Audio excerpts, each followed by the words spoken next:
কুষ্টিয়ার কুমারখালীতে পানীয় জলের জন্য চলছে হাহাকার। তীব্র গরমে নদী নালা খাল বিলে দেখা দিয়েছে পানি শূন্যতা। পদ্মা ও গড়াই নদীর পানির স্তর নেমে গেছে নিচে। এ অবস্থায় এলাকার প্রায় সব নলকূপই হয়ে গেছে অকেজো। যেগুলো কাজ করছে সেগুলোতেও পানি উঠছে খুবই সামান্য। এতে মানুষের পাশাপাশি স্থানীয় পানিকুলেও দেখা দিয়েছে জীবন ঝুঁকি।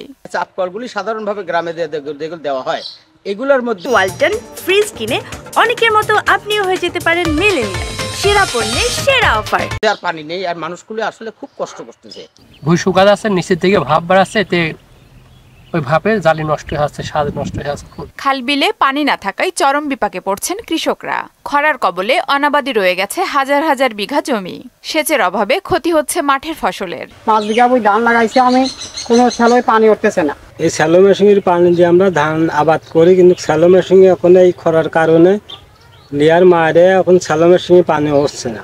এ সমস্যা সমাধানে ভরাট জলাশয়গুলোকে আগের অবস্থায় ফেরানোর পাশাপাশি পানির স্তর স্বাভাবিক রাখার দিকে মনোযোগী হওয়ার কথা জানান এই পরিবেশ বিজ্ঞানী। আমাদের উপর যে জলাশয়গুলো আছে, যেগুলো ভরাট হয়ে গেছে, সেগুলো আবার পূর্বের অবস্থায় ফেরত আনতে হবে, খনন করতে হবে।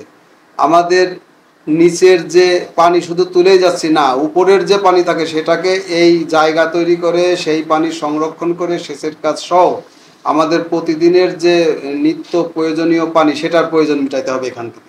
জনগুরুত্বপূর্ণ এই সংকট সমাধানে কর্তৃপক্ষ দ্রুত ব্যবস্থা নেবে এমন প্রত্যাশা ভুক্তভোগীদের।